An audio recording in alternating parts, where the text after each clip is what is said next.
Now, from the station named Outstanding News Operation by the Associated Press, this is News 4 at 5. The O.J. Simpson jury is getting smaller and smaller as a courtroom controversy moves into another judge's chambers. Good evening, everyone. I'm Doug McKelway. And I'm Susan Kidd. It's another heated day in the Simpson trial, and once again, the jury is taking center stage. Wendy Rieger's monitoring the courtroom for us. She's live in the newsroom with the latest. Wendy? Hi, Doug. Hi, Susan.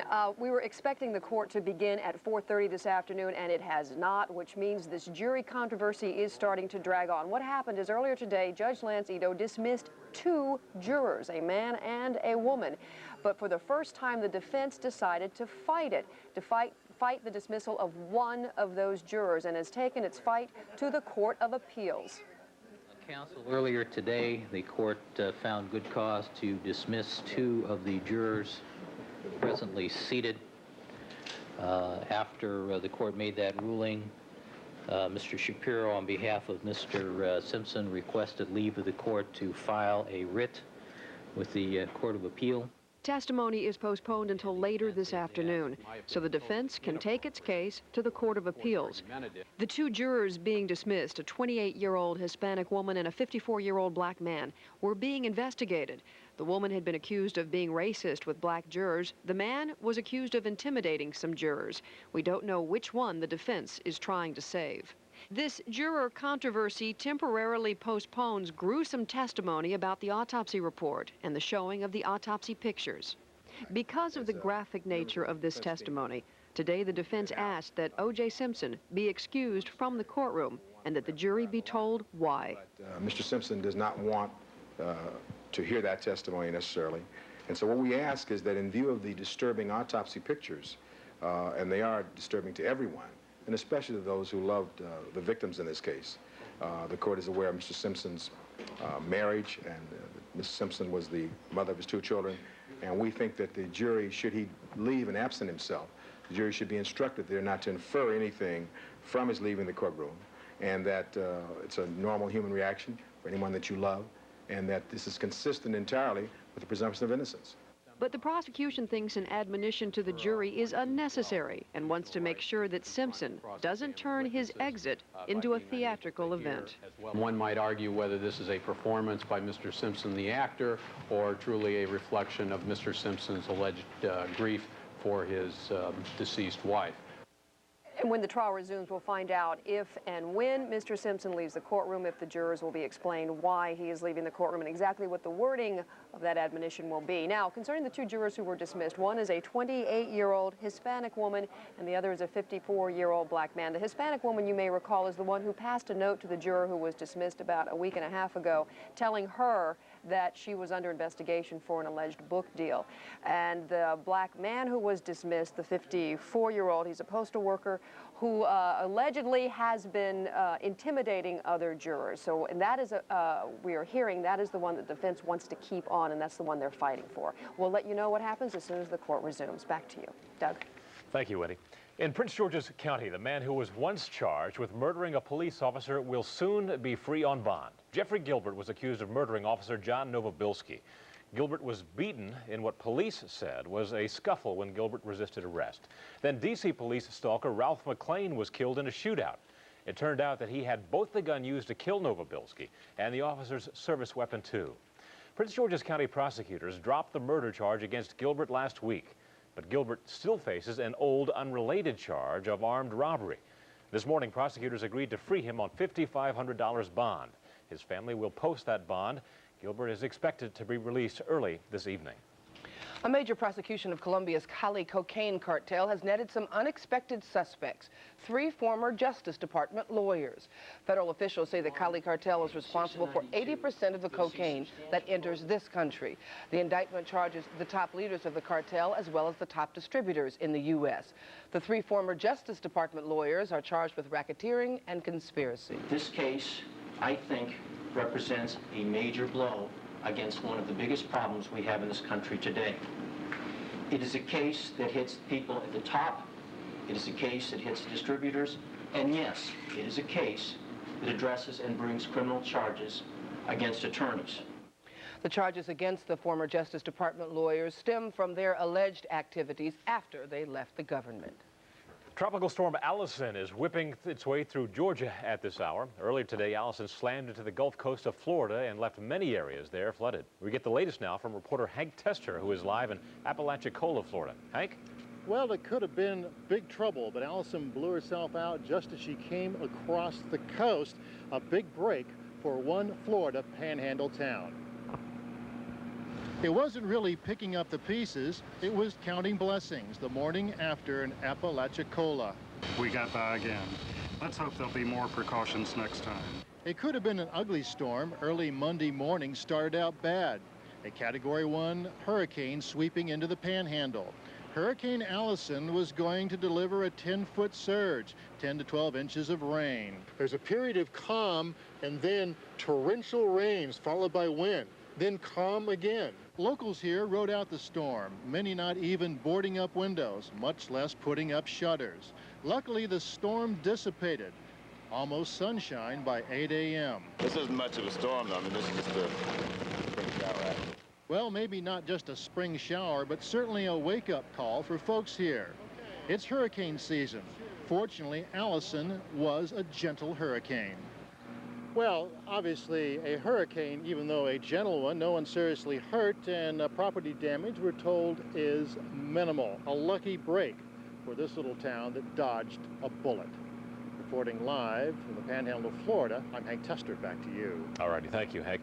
Well, to find out just how Hurricane Allison, or Tropical Storm Allison, I should now say, will affect our weather, and it will, we'll go up to Bob Ryan in the Weather Center. Bob? And it is Tropical Storm Allison. Winds are now 40 miles an hour, but that's in some very, very localized gusts. Let me show you where we are, right here in the satellite view of things.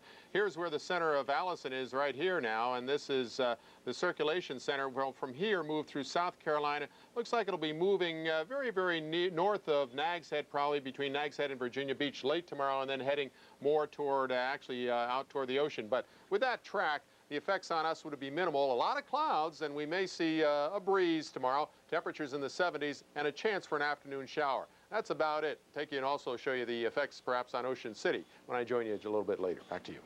All right, thank you, Bob. Doctors operated on actor Christopher Reeve today to try to stabilize his broken neck and stop further damage to his spinal cord. If successful, they say Reeve might be able to sit up. Doug Aronson has the latest on today's operation.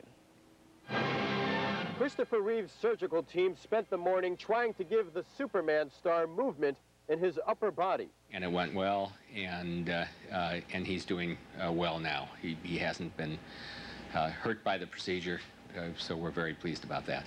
Reeve has been paralyzed since he fell off of a horse when it stopped short of a jump. Reeve broke his neck, but doctors managed to fuse 2 vertebrae to the base of his skull.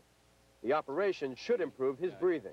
We use this soft wire to fuse 1 to 2 like this, and then and so we got that solidly together. Recovery should take about 2 weeks. Rehabilitation much longer. Fans have stood by the 42-year-old actor.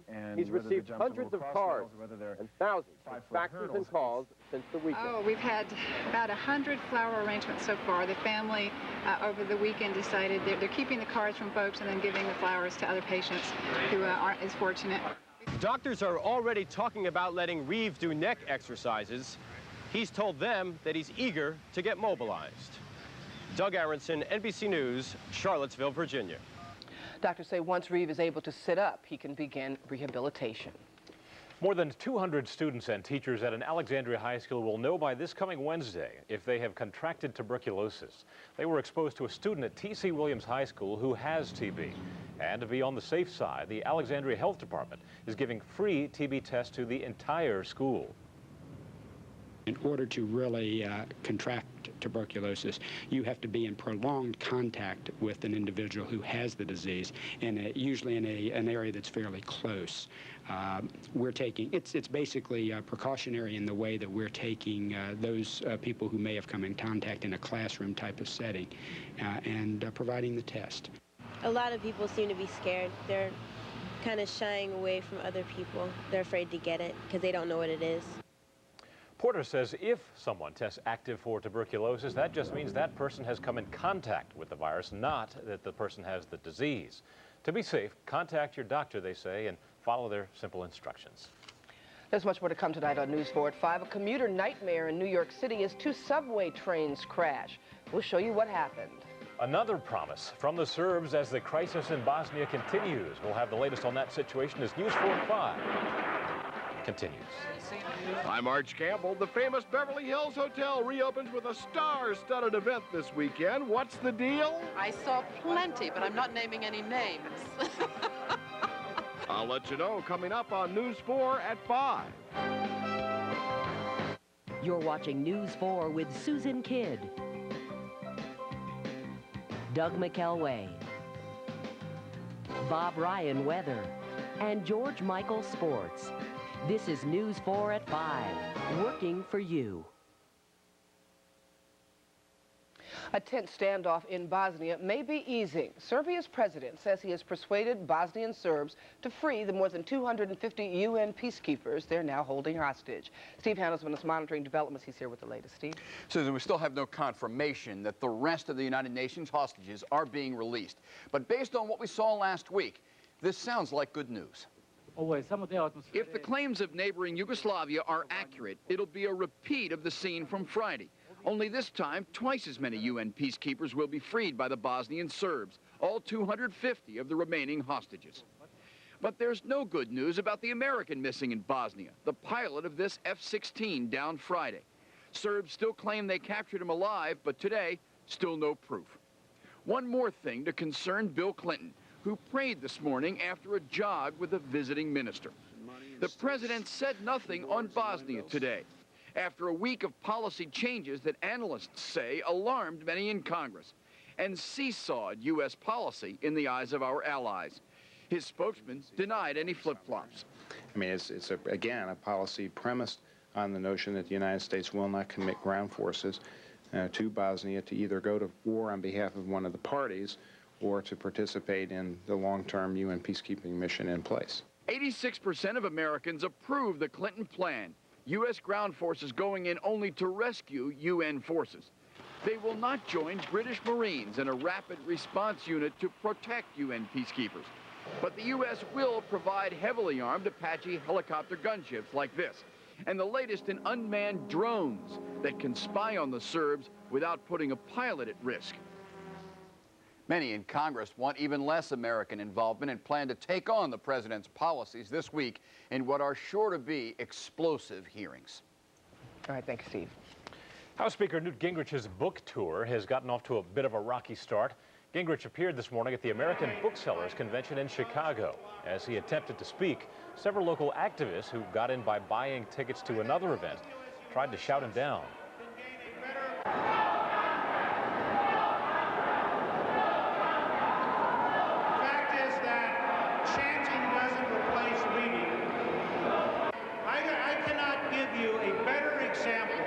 Why I wanted to write a book than the kind of nonsense yelling and screaming that all too often substitutes for political debate in America.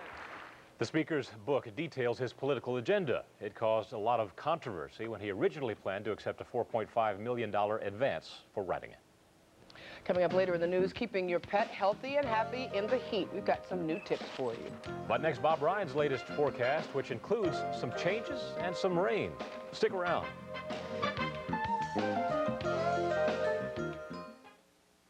Now, some of you may remember Quiz Day last Wednesday, right. when Bob asked about the name of the first hurricane. I picked Allison, and he said I was wrong. Well, no, now, all of a sudden, we've had a hurricane. See, because at that time we didn't know whether Allison would be the first tropical storm, which it was. I see. And it also became a hurricane, see? So we didn't know that last year the first one was Alberto. I want credit. So in other words, if this thing never amounted to a hurricane, it would have been. Still would have been Allison. Then the next one, Barry, may have been the first hurricane. It turned out this year the A was indeed the first hurricane. So I was kind of right. You were sort of right. No. But actually, we didn't know at the time. But you were now wrong. we know. Take a look. You were right.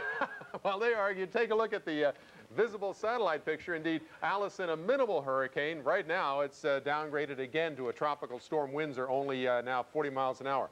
This was today, early this morning, and there you can see the circulation center coming ashore very near Apalachicola. And right now, it's to the north of Valdosta, Georgia, west of Waycross. Winds are 40 miles per hour. Here are the names now of the other tropical systems which get named as they become tropical storms. That is when they get winds of about 45 miles per hour. Hurricanes, winds are 74 miles per hour. There is Allison. The next one is Barry.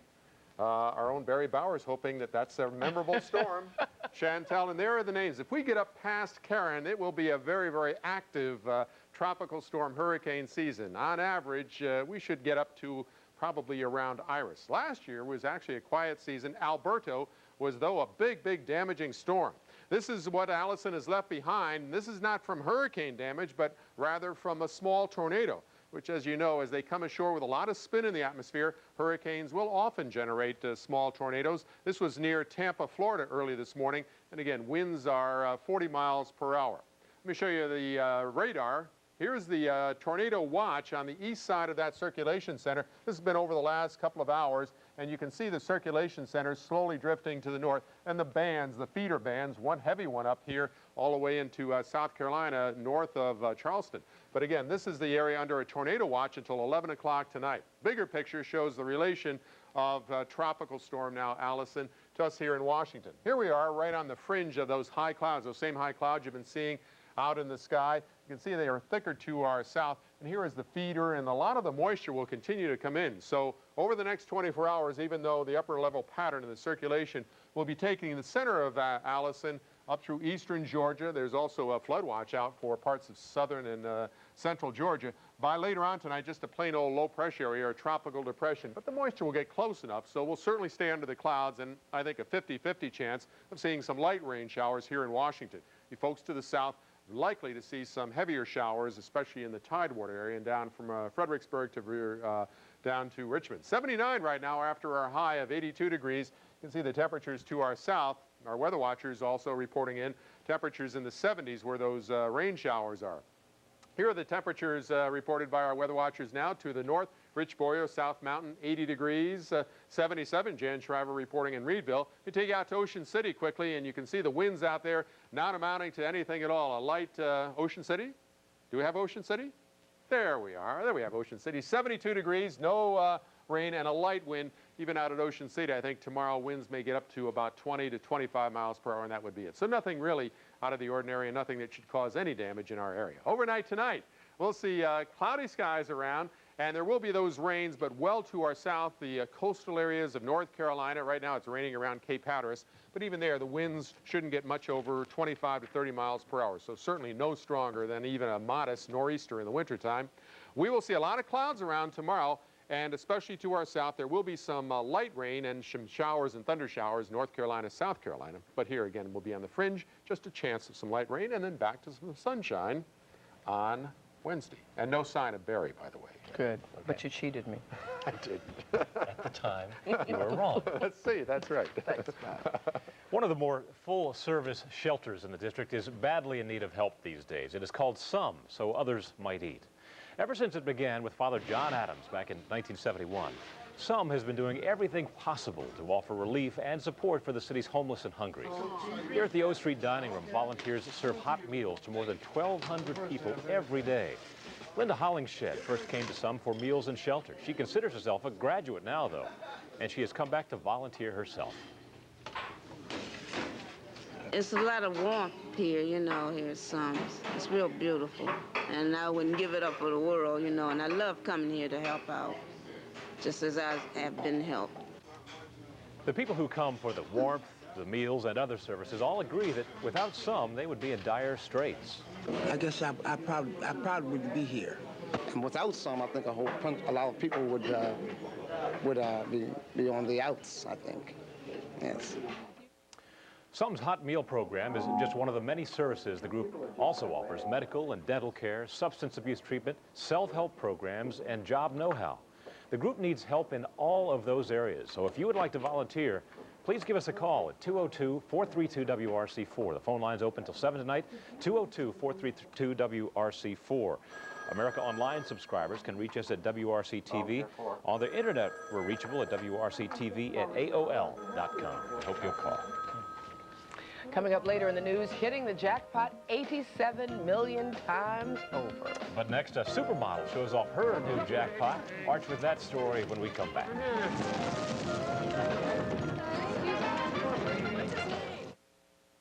Well, the stars turn out for a grand hotel. But Christy Brinkley stays home to have a baby. Of all things, Arch has it all in today's Showbiz Report. Yeah, well, she did have it in the hospital, but she didn't go to the bash. So, hey, well, we all know that. Thanks, Doug. Thanks, Susan. Happy Monday, everybody. Clint Eastwood's new movie, The Bridges of Madison County, did not dominate the weekend's box office. That's kind of news to me. Casper the Friendly Ghost kept the #1 spot. So far, I don't think any movie has really emerged to dominate the summer scene. Meantime, some of you are wondering, what made Clint Eastwood turn from Dirty Harry to romantic Robert Kincaid? Let's go to the Bridges of Madison County premiere and hear Clint's answer. I guess the fact that the guy drives as a loner and drives around as a solitary person in a pickup truck, yeah, I could say I identify with that just as much as being a detective or anything else. Oh, thank you so much, Clint. Here's the weekend box office figures. Casper made $14.1 million, second weakest #1. Bridges of Madison County, $10.8 million. Die Hard 3, $9.2. Braveheart, $7.5 million. And Crimson Tide, $6.5 million. Well, the snobbiest hotel in Beverly Hills reopened after a 2-year renovation. Let's go to the Beverly Hills Hotel for this weekend's big celebration. Almost every star in Hollywood turned out for this weekend's grand reopening of the Beverly Hills Hotel. Closed for 2 years, remodeled to the tune of $100 million, the old place reeks of history. Explained by Robert Stack, film producer Doug McHenry, and comic Robert Townsend. Before my time, but in 1912, the hotel was built in the hopes that there would be a city built around it. It took quite a while to pick up on that. And here it is. It's replicated, and it's magnificent. Few people understand this hotel was designed by a black man, Paul Williams, who's one of the leading architects of the whole Los Angeles scene. Frank Sinatra's homes, some of the biggest homes in Beverly Hills. This is where it all began, and a lot of, from Errol Flynn to James Cagney, they spent time in this hotel, so it's history. Now, once again, starlets can lounge by the pool, agents can have themselves paged in the Polo Lounge, and Jackie Collins can go back to work. I saw plenty, but I'm not naming any names. But you will be reading about it. Yeah, right. Hey, I called the Beverly Hills Hotel today. I called them up. They tell me that you can't get a room there through the middle of June. Rooms go for $275 to $350 a night, and the famous Beverly Hill bungalows will cost you $595 to $3,000 a night. That's a lot of money for a hotel room. Hey, Christy Brinkley didn't go to the big bash in Beverly Hills. Instead, she had a baby, and here's the pictures to prove it. She's a beautiful 42-year-old model now, and she's proud to show her new 8-pound, 6-ounce son. And we don't know the young man's name, but we know he's going to be a good-looking kid. He ought to be. That's all. Don't we? Wonder what Mr. Joel thinks of all this, though. Well, who knows? He's the piano man. That's right. Another life. He'll write us on. Moving on. Coming up in the next half hour of News 4 at 5, a commuter nightmare in New York City as 2 subway trains collide. We'll show you what happened. A community turns out to pay its last respects to an inspirational man who lost his fight to live. And later, cutting the confusion on over-the-counter medications. We'll have details in Consumer Watch. Stay with us. Now, News 4 at 5 continues. Welcome back. I'm Susan Kidd. And I'm Doug McKelway. This just in from the Pentagon momentarily. U.S. officials have been receiving signals that could be coming from the pilot of that F-16 that was downed over Bosnia on Friday, quoting a senior Pentagon official now.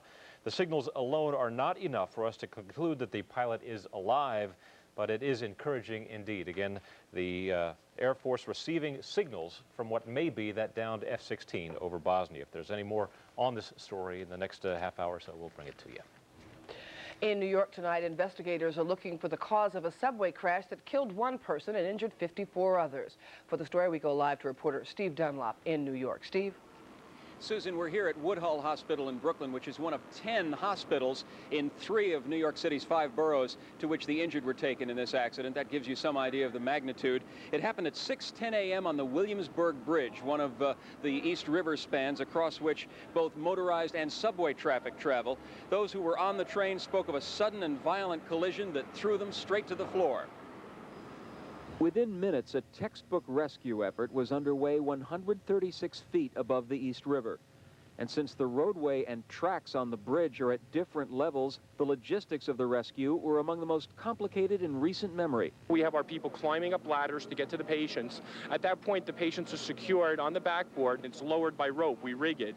And the patients were lowered down to the roadbed where EMS crews and fire and police, we all worked together, and we got the patients stabilized in ambulances and off to the hospitals, and we had to do that 52 times. There's a very good chance of head and neck trauma, so each patient is being carefully assessed and, if need be, immobilized. Passengers on the Manhattan-bound trains told of finding themselves and their belongings briefly in flight, crash landing on the floor and on each other.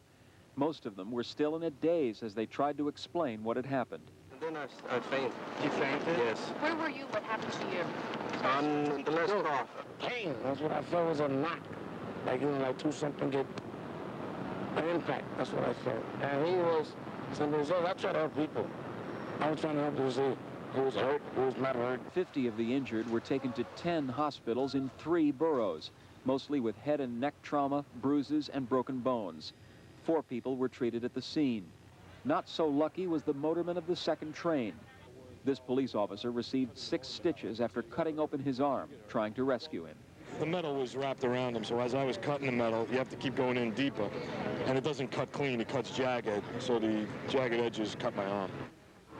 And unfortunately, that motorman died at the scene. The National Transportation Safety Board held a news conference to discuss whatever findings it has on the cause of this accident. They're very sparse at this point. It says it wants to do an autopsy on the motorman before it issues any preliminary findings.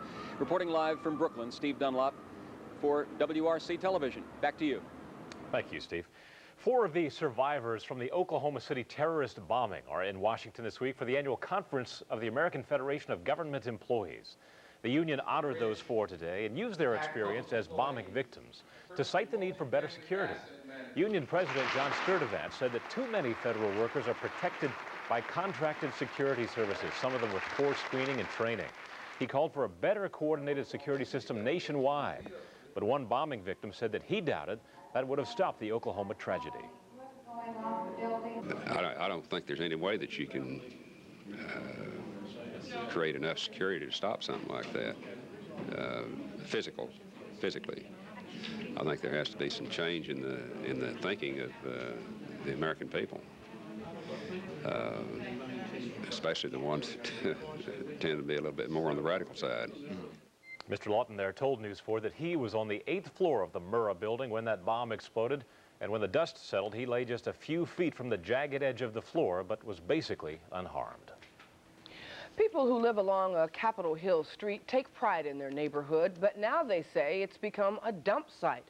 A woman evicted from a house in the 200 block of 9th Street Southeast is refusing to leave her belongings. She says she can't afford to pay for someone to remove them, and she wants to protect them. Clothing, furniture, and appliances dot the yards and sidewalks in front of dozens of homes. Her family has offered to provide other housing for her. So far, she hasn't taken them up on the offer.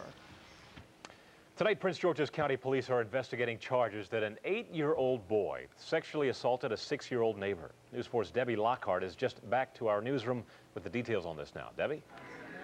Well, Doug, Prince George's County Police can't tell us too much about this case because the alleged sexual assault is in the early stages of the investigation, but mainly because the case is centered around 2 young children. According to Prince George's County Police, the 6-year-old girl's claims of having been sexually assaulted or raped by the 8-year-old boy occurred on numerous occasions in their Temple Hills neighborhood. The last act allegedly occurred on April 3rd, but it wasn't until this weekend that the little girl told her mother. It appears that he actually raped her. It's considered to be a second-degree rape because there was some threat apparently he used against her. He told her that if she told that this happened, that he would somehow physically harm her. It appears right now that she had a younger sister who showed signs of some type of sexual abuse.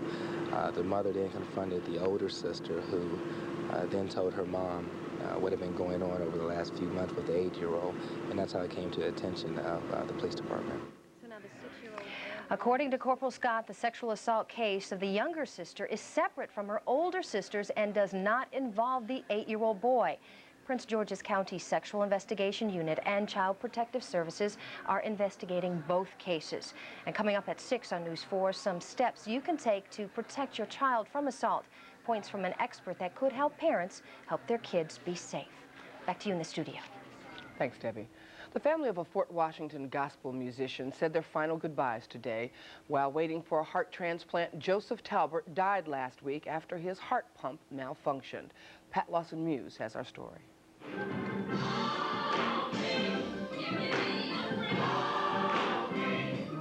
It was a celebration of life, the life of a young man who died much too soon, but long after a valiant battle to survive. Doesn't matter whether you're young or old, but to be absent from this body is to be in the presence of the Lord. Mourners filled this Southeast Washington church. Family, friends, D.C.'s mayor, elected leaders, and volunteer firefighters from Prince George's County all came to bid farewell to Joseph Arthur Talbert, Jr. Death was difficult under any circumstance, but it's more difficult when someone passes as young as Joe Arthur. Talbert had just turned 23. A popular gospel musician and composer, he had spent the past 6 months in a hospital waiting for a new heart. But on Memorial Day, the pump that kept his own weakened enlarged heart working broke, doing irreparable damage. Today, there were many tributes for a young man who touched many lives. He and I talked for a little while about the paradox of him really having to wait for someone to die so that he could live. Had Talbert gotten his heart, he would have had a 95% chance of living at least 5 more years. Among the African Americans of our family, there's a problem, and the problem is when it comes to blood donations, when it comes to being a donor of vital organs, we don't do that. Talbert's mother today clutched the hands of other families who've lost loved ones waiting for hearts, and she vowed to lead the charge. Joseph's dream was to get his heart and have the firefighters who've paid many of his medical bills take him home in their truck. Today, they did just that. Pat Lawson-Muse, News 4, Washington.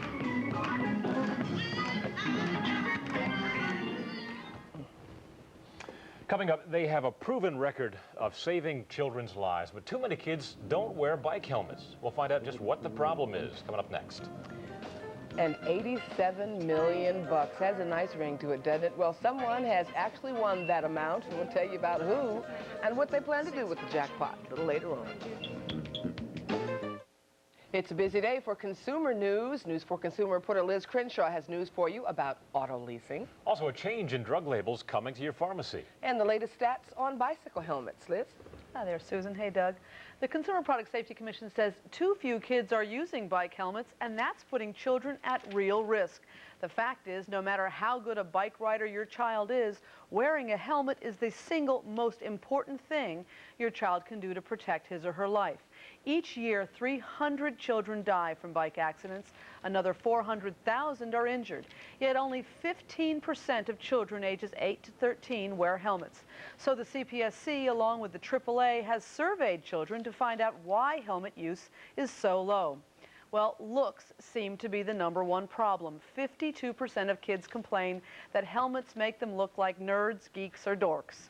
23% complained about how the helmets fit, and when asked what they would change about helmets, kids said they'd like a chin strap that doesn't itch or hurt, more padding on the inside, and make the helmets sweat-proof. The CPSC plans to take the kids' suggestions to manufacturers with the goal of increasing helmet use. And if you ever have a tough time deciding which heartburn remedy to buy or which diet pill is safe, help is on the way.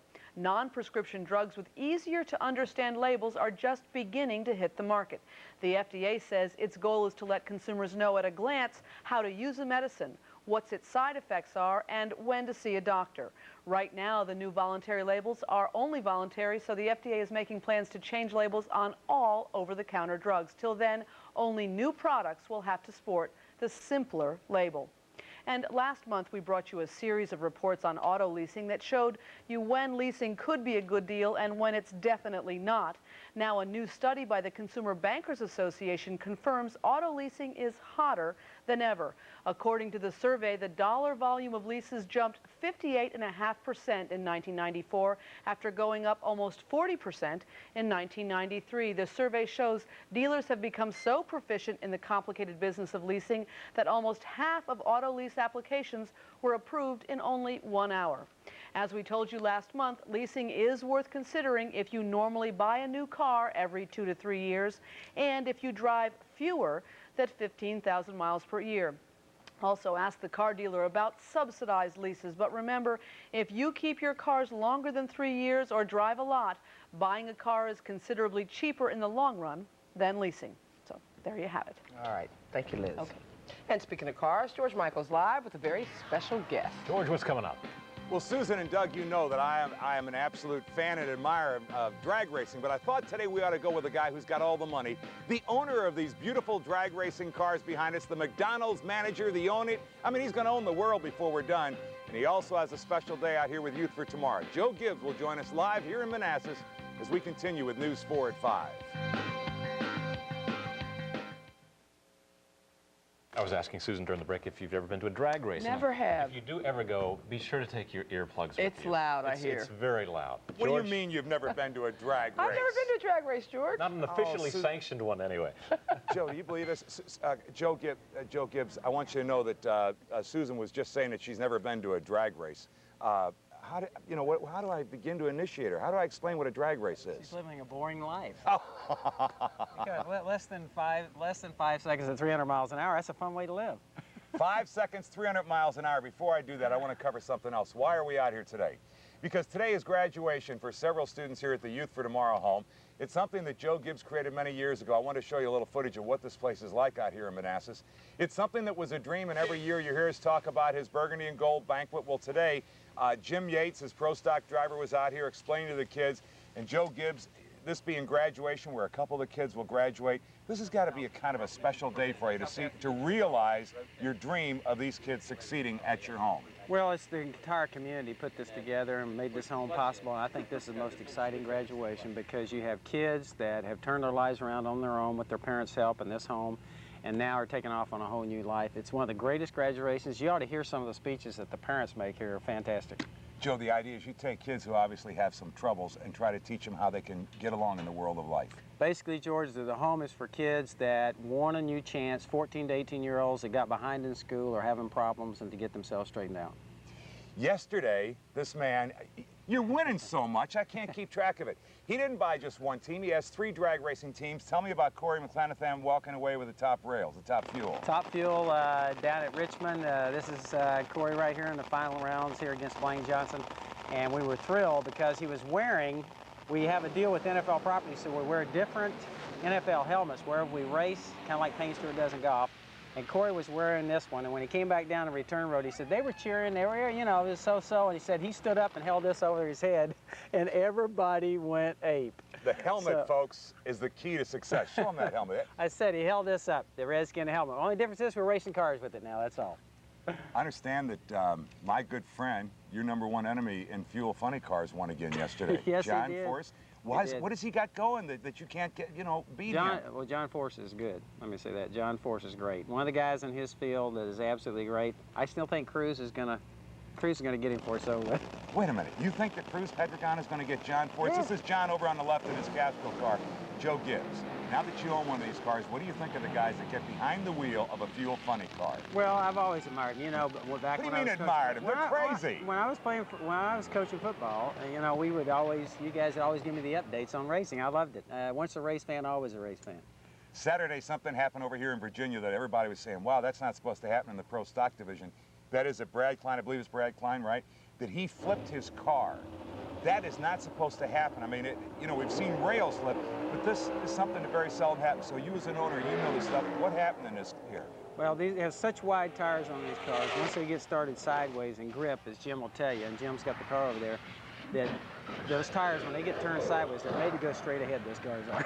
And when they get sideways, you're in big trouble. So the guys that drive these things, I've admired them. And we kid about it. It's like, you go to the rodeos. I mean, always rodeos and guys riding those bulls.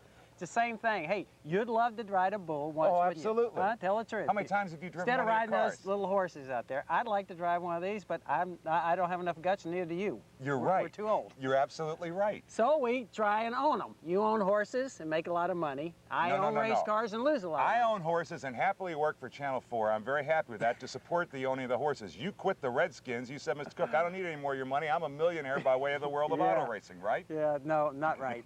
No, I'm trying to pay for this. But it's been very successful for you. This has got to be far better than you ever anticipated. Yeah, I think our start where we are 3.5 years into this, and my kids are both in it with me, and Pat's traveling with us all the time. Believe it or not, she loves it, and so we're having a good time. Tomorrow we're going to have Doug Williams on. We're going to have Doug Williams live tomorrow in a kilt from over at Pat. Where is he? In Scotland. In a kilt? I want to see his knees. Those knees of his? Those knees have been operated on so much. I wanted to ask you one question about Doug Williams. You have to take a certain degree of pride in seeing this man having gone to the Super Bowl, won a Super Bowl coach when everyone said he couldn't do it, and now move into the ranks of coaching. I think it's great. I don't question that. I question that a little bit. He's smarter than that to be a coach, but he seems to be enjoying himself. I talked to him, and I think he's carving out a career in coaching, and I think it's great. The last thing I wanted to ask you is, you have these cars, you have the NASCAR. Would you ever consider going back to coaching? I can't see where there's time in your life for it. Yeah, I can't see it either. I got both kids with me now, and we're traveling together, working together, and we couldn't do that if I was in coaching. Last thing I said was about that. Coach, coming up in a couple of minutes, when we come back at 6 o'clock, I want you to talk more about this graduation today, how this boy gets in here, and what you want him to have when he leaves. And does it give you the satisfaction that you anticipated when you opened this home? I'm so thrilled, yeah, and it does. And for every kid that goes out there, it's going to be the person he marries and the kids they have, and it keeps going on and on. Joe Gibbs at the Youth for Tomorrow home, where today is graduation, a special day. And the reason I wanted to be out here, Susan and Doug, is that each year you hear people say, come to the Burgundy Gold Banquet. Where does the money go? The money goes to this home. And today with graduation, hey, that's the bottom line. That's why everybody supports it. We'll talk with Joe Gibbs and the most incredible NASCAR wreck I've ever seen when we talk to you later on News 4 at 6. All right. Thank you, George. Coming up, an $87 million Powerball winner. That's a lot of cash. We'll have the story when we come back. Summer's heating up, and while many people welcome the warm temperatures, your pets may not. You should know how to keep your pets healthy in the heat, so Dr. Rich Ford from North Carolina State University has some tips every pet owner needs to know. The forecast calls for partly cloudy skies, highs in the upper 80s, humidity is 75%, and the winds are light. It's the perfect scenario for problems, especially if you've got a long hair coat. In the summer, fleas and ticks actually become a minor problem for pets compared to the risks associated with high heat and humidity. Well, take this parked car, for example. During the summer, temperatures inside can exceed 200 degrees within minutes.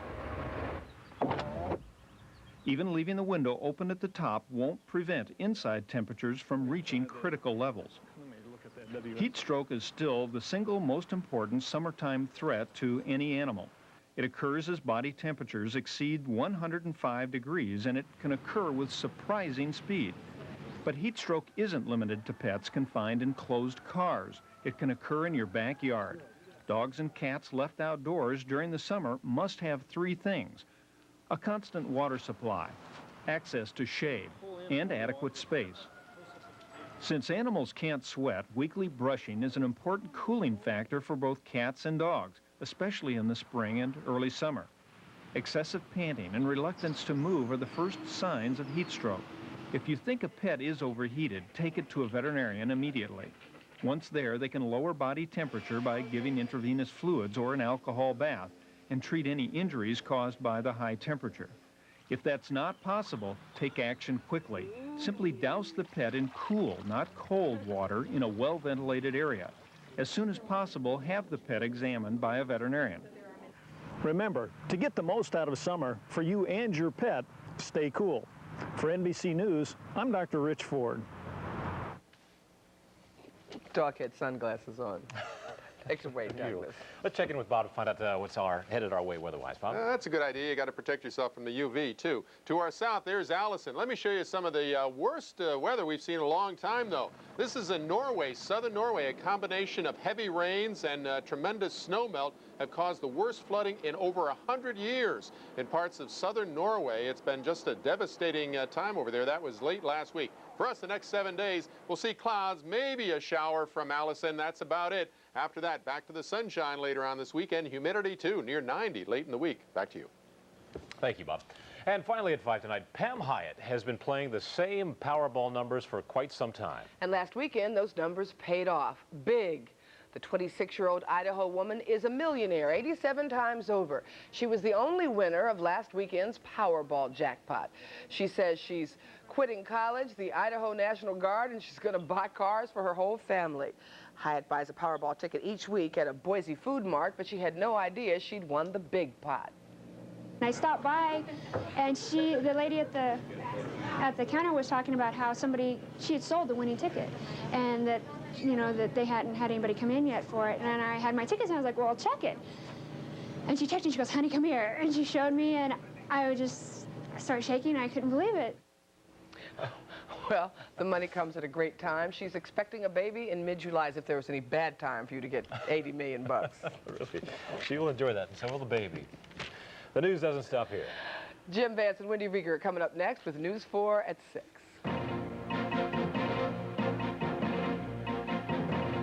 Tonight on News 4 at 6, a major bust in a cocaine cartel, and all of those charged are lawyers. Another child sexual assault. This time allegations involve an 8-year-old and a 6-year-old. We'll tell you how you can protect your child. We will not have policy imposed upon us without any input. A Maryland congressman is warning about messing with affirmative action. Christopher Reeve undergoes surgery. We'll have a live report from the hospital in Charlottesville. And in the Simpson trial, the defense tries to hold the line on the incredible shrinking jury.